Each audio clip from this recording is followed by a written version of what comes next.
Tournament lineups are primarily based around stacks, quarterbacks with 2 pass catchers, and then a bring back player in the same game. The weird thing about this slate is that there are only 7 truly viable, good, and popular stacks that people are going to go after, meaning you either 1, have to get different somewhere else in your lineup if you're playing those stacks, or 2, you need to find a stack that no one else is going to be on. Here are my top 7 stacks for the week and how to actually attack tournaments with those stacks. One of my favorite stacks on the week is obviously Chicago. Justin Fields has been fantasy's quarterback 1 over the past 5 weeks, and we want to play him everywhere. And stacking Justin Fields is very easy. You just take Darnell Mooney, who's his wide receiver 1, and Cole Kmet, who's right now his wide receiver 2, 5 touchdowns in the past 3 weeks, and you play them 3 as your stack. There's 2 interesting things about this stack that make it interesting. Number 1 is that David Montgomery projects to be one of the higher owned running backs on this slate. So you get different by not playing David Montgomery and double stacking Justin Fields, who's going to be another popular cash option at quarterback. However, you just differentiate yourself by doing a double stack where some people might single stack because he runs or run him naked because he runs. The other interesting part about this lineup is that we typically bring a player back who opposes our stack, assuming that the game environment's great. Atlanta doesn't have a lot of great bring back options, so I may choose to go with no bring back here. Cordero Patterson is someone we love, but his usage just isn't really there as they're going to a 3-headed committee at running back. So it could be a good matchup for him, but it's risky to play him. Drake London seems to be the obvious guy with 5, 6, 7 targets the past couple weeks.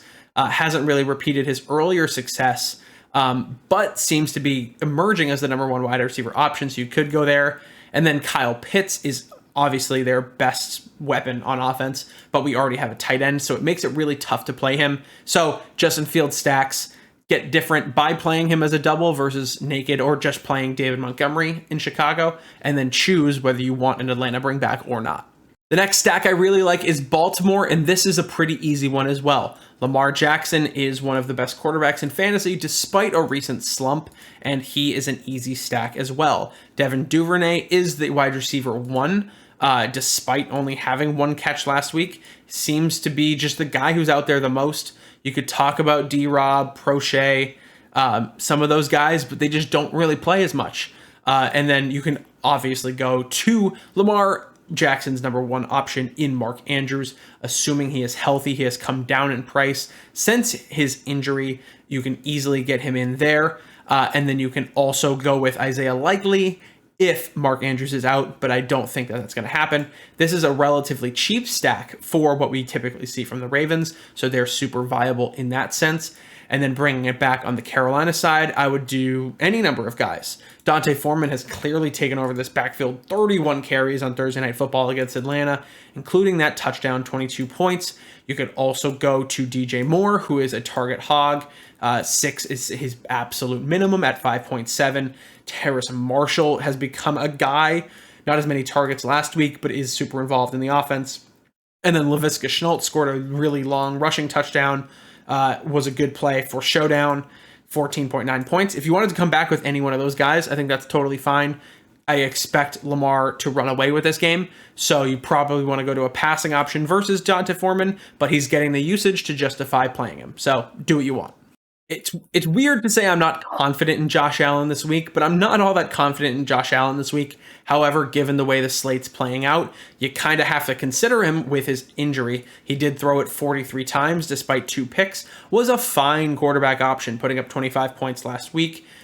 He is very stackable with Stephon Diggs and Gabe Davis. You could also go to McKenzie if you wanted to.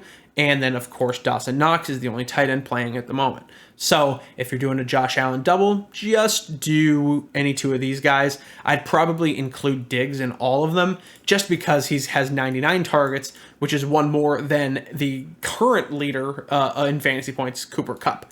So play Diggs and then one of the other guys on this stack and then bring it back in Cleveland.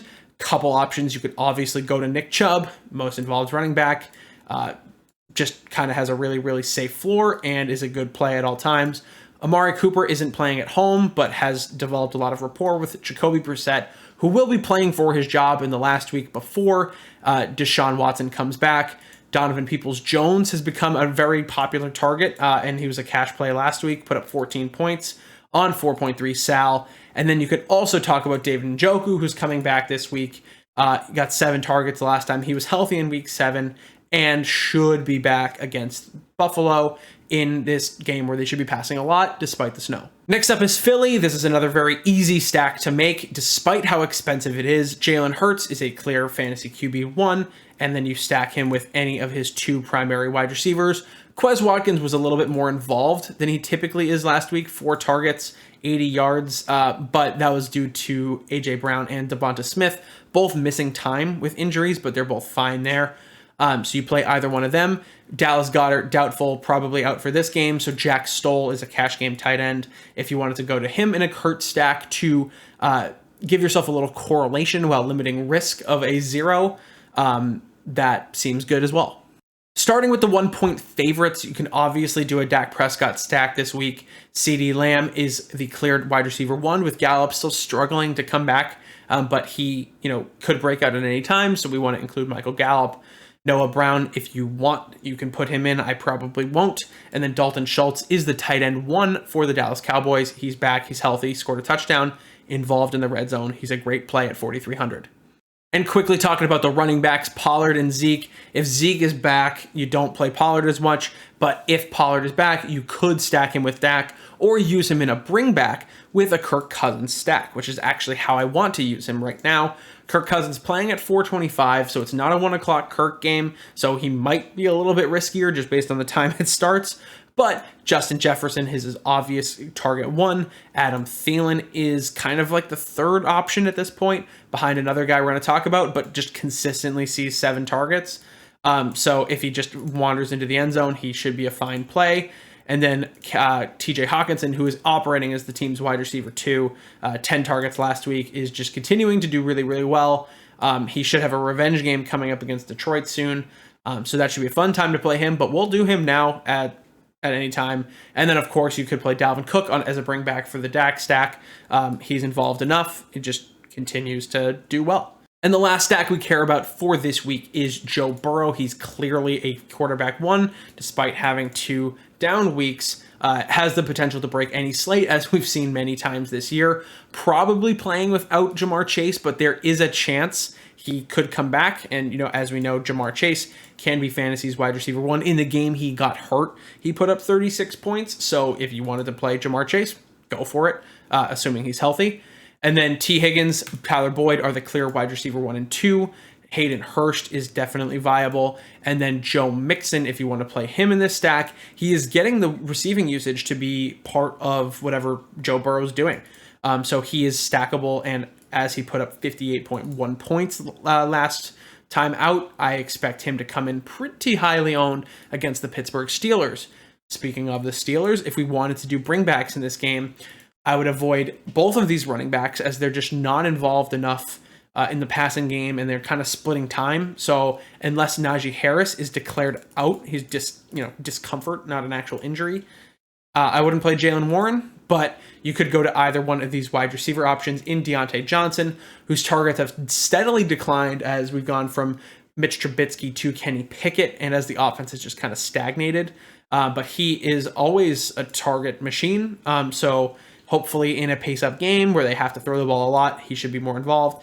And then George Pickens, who they love and want to get more involved. You see him getting some rushing upside. He had that sweet rushing touchdown.